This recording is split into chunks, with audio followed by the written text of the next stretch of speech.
กินเฟอแล้วเราพากันครับบ้านไอรัดนั่งซุ่มแซวกันหน่อยหนึ่ง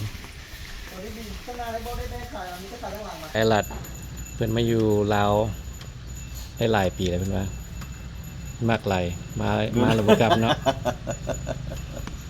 เคยขึ้นกันเด้อเนี่ยมาระบบอยากกลับเลยนะ เด้เห็นบอก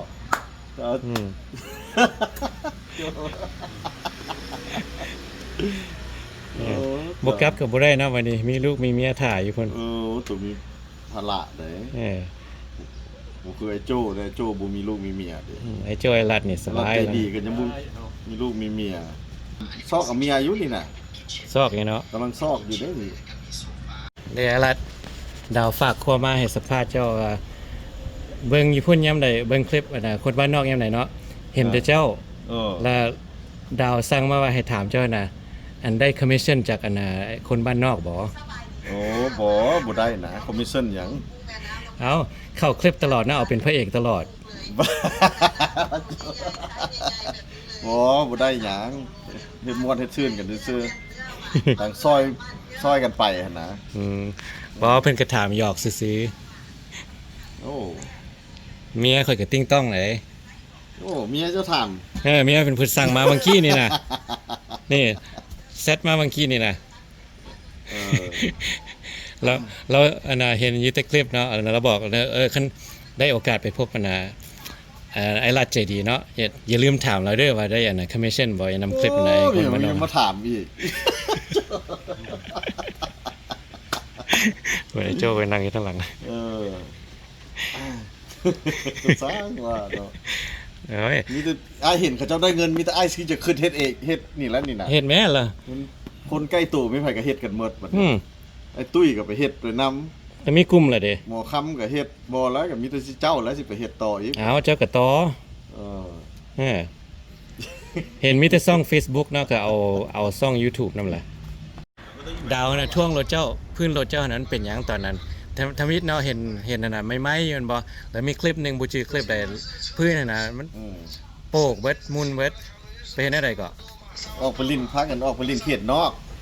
เขตนอกแล้วมันยามฝนเด้แล้วมันขุ่มมันมีน้ำเนาะเฮาบ่ฮู้ดิขนาดเฮาฮู้แล้วว่ามันขุ่มเฮาก็ค่อยๆแล้วมันวัดเลิกบัดนี้ไปก็ไปลงก้อมันก้นกระเว่อเลยบัมเปอร์ออกนะบัมเปอร์หน้าบัมเปอร์หลังโอ้เนาะเหตุผลนั่นเนาะโอ้มันนั่งพี่แม่ซื้อหมกส้มอยู่ใส่อยู่นอกคันหวา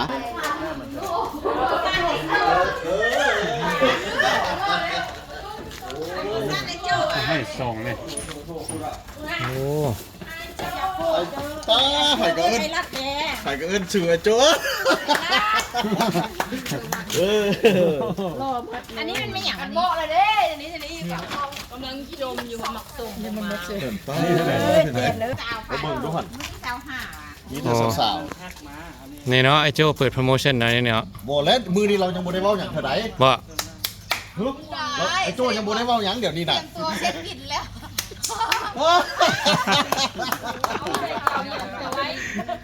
แปลว่าอีหยังล่ะเอาคนละอันแล้วบ้านี่เอาคนละอันเลยว่ะกันเบิ่งดูว่าไอ้โจ้สิพอเปิดบ่เนี่ยตบมือตัดๆแปลว่าหยังโอ้ละปากแล้วเฮ็ดลูกเอ้ยก็แม่เราบอกว่าให้เราเลี้ยงได้โจ้เราจะเรียกของมึงเอาคนละมดแล้วกินน้ำกันหลายๆจุ่มกันนะอันนี้เนาะมะพร้าวกับมะพร้าวหอมบ่โอ้โจบี้มะพร้าวเนื้อหอมเนาะอยู่ส่วนบ้านไอ้รัดใจดีเพิ่นอนุญาตให้แม่แม่น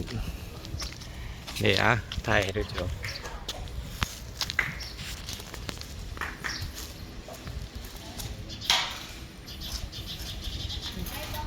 ได้ที่ว่านักไม่ได้นักนะ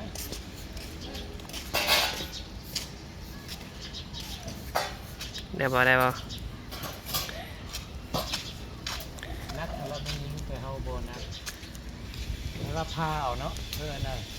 เลื่อยเอามันหยุดประโยชน์เป็นกันต้นไหนมาต้นนึงต้นนี้ว่าต้นหรอข้าวเนื้อหอมนี่แหละลงหน้า ชมพวกนี้ให้ลงไปเอา โอ้ยเอาไม่ก็เอาไม่เป็นไรหรอก ไม่ก็เอา อยู่ได้หน่วยอ่อนบ้านนั่นหรอ เอา ต้องนั่งแข็งไว้ก็เอา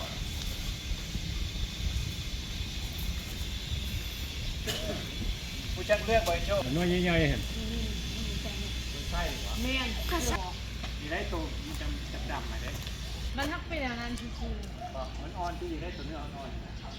เขาไม่อ่อนๆแต่มันอ่อนโคตรคนมันยังบ่ทันนี่ตกไม่ซื้อเอาตกลองมึงเนี่ยย่างละมากก็ได้ระวังหัวเด้อย่าง เร็วนะ คนอเมริกาเขาข้าว อย่างนะ ลองไว้เห็นบ่ มือสั่นกันละ ตกมาลีกให้ทันเด้อเพราะมันตกน้ำคนเอง โอ้เยอะๆๆ บ่ต้นเกาะมันน่ะโอ้ โอ้ แล้วตรงหน้ามันกับฟูดอ่ะ เท้านี่มันบนนักเนาะแต่อยู่ตรงบันยกขึ้นแล้วมันเอกนักหน่อย แกแล้วแซง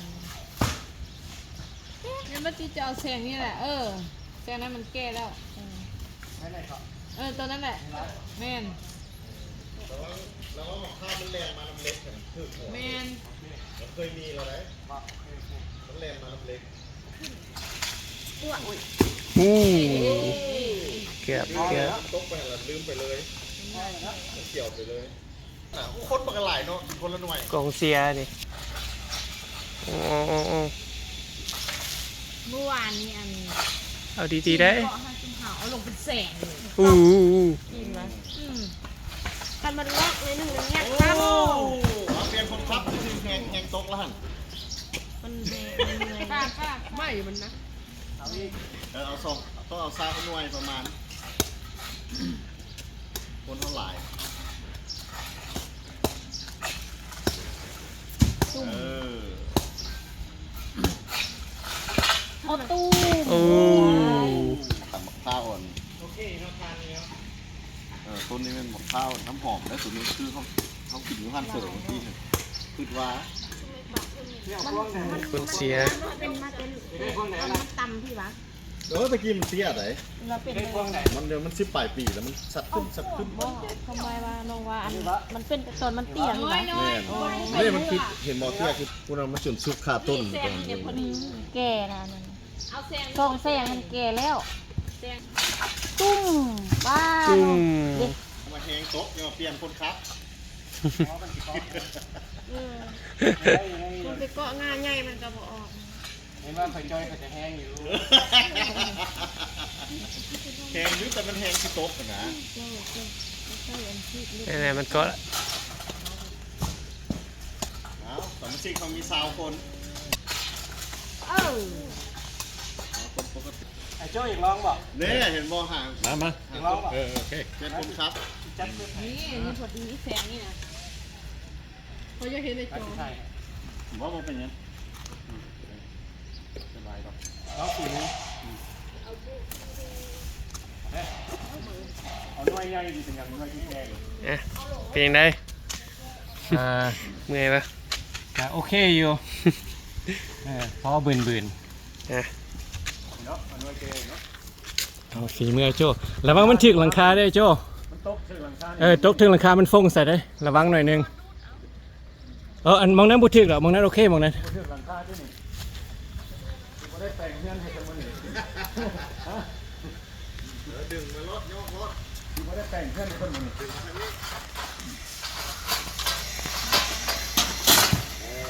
สงสัยถึกหลายเทื่อแล้วมองนั้นจนรู้วันละ โอ้แหงหลายเลยโจ้หน่ะคุณอ่ะ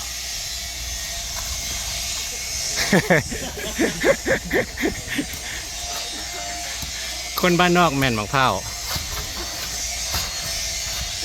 โจ้คนละหน่อยโอ้โอ้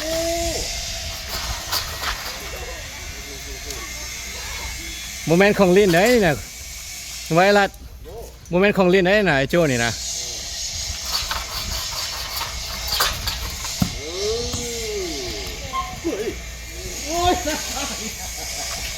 แต่ว่าอันเข้าไอ้นั่นขนาดมันหน่วยน้อยแต่ว่ามันตก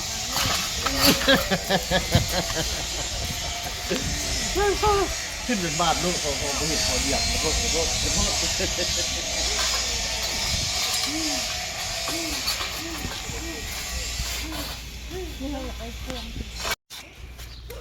มะพร้าวเนื้อหอม ลองเบิ้งมันใช่ไหม มะพร้าวเนื้อหอมของบ้านไอรัดใจดีเนาะ ข้าวน้ำหอม น้ำหอมเนื้อก็ต้องหอมเนาะ หอมไปน้ำลองดูให้โจซิมเบิ้ง ได้จึกหน่วยแล้วนะ ลายเซิร์ฟ โอ้ฝีมือตัดมะพร้าวเนี่ยโมเมนต์ของเล่น สา ได้ วหล เล วย ง นะ พระบางคนนี้นี่น่ะ ไม่นบอก โอ้ ตัดเก่งได้นี่ได้ สาวซาสาวลือพวกนั้นเจ้าบุหูอ่ะ อ่า พระบางตอนเธอเป็นสาวเขาจะพิษกันผู้บ่าวคนนั้นเป็นว่าเด็กจะต้องเป็นสาวเดียวนี่เขาก็เริ่มพิษกันแล้วนี่นะ เออ มีผู้ห่วงกับมีผู้ดัก หลายเจ้ามา นี่ผู้นึงอีก เอา เขาซื้อเลยครับที่แล้ว โอ้อันน่ะมีอ้อยวันอ้อย โอ้มีอ้อยเจ้าได้ขนาด เออ เด็กผู้นั้นผู้มีอ้อย เอาอ้อยเด้อเฮ้เอาถุงนึงกันเนาะขั้นหวานสิเหมาเอาโตมันบุเหลืองเนอะเอาโตเนี่ยขาว เค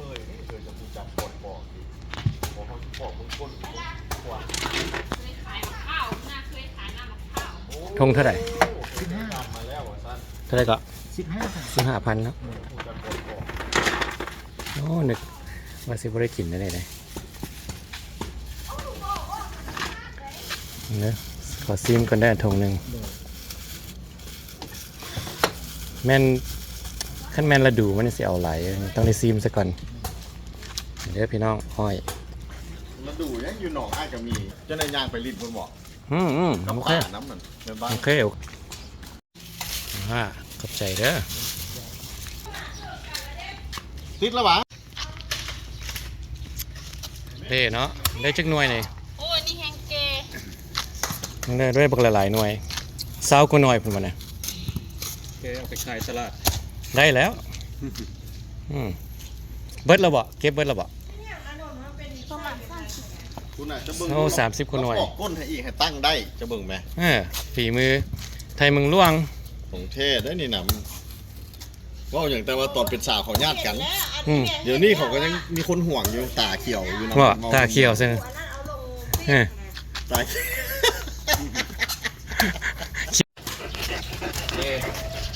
แม่นมาเข้าไป ตัวน้อย ฟิล์มแล้ว FC ไอโจมาแต่ต่างประเทศ รัฐมินนิโซตา โอ้เมืองหนาวนั่นน่ะ แมน หนาวแล้วเดี๋ยวนี้นะ ห เนาะ นาวแล้วอันแล้วตอนมาไม่คือว่าฮ้อนๆเนาะ อืม คิดว่าตอนมาเนี่ยเอาลมเย็นมาน้ำหน่อยแม่ง วิธีอากาศจะเย็นครับ อืม สบาย เอ้กกนั่นเนาะเอ้ตัวนี้แม่นมาติกกนั่นบริไทยให้เบิ่ง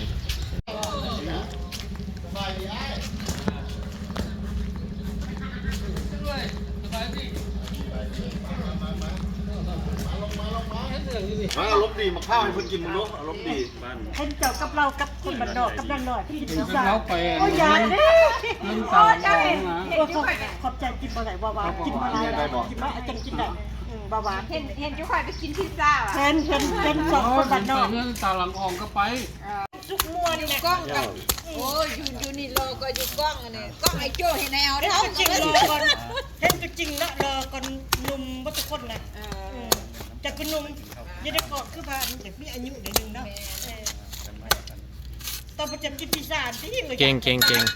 สบาย พิซซ่าพวกเราเป็นกระแสเขาจะเปิดออมสัญญาอยู่อ่ะ โอ้พอแล้วก็ยาก อยากอีก ไป ได้ ดั ดั ก ง อีกสมมตินี่นะ คือพาเก่งของข้าวเคยพาขายวะ เมียนเคยพวกไปขาย ว้ายมาปุ๊บ บุปฏิเสธ ให้ค่อยพานี่เนาะบุเหลือเด้อของข้าวนี่ ด้วยเพราะว่าเสียแต่ ผู้จะมีญาติการยังวันนี้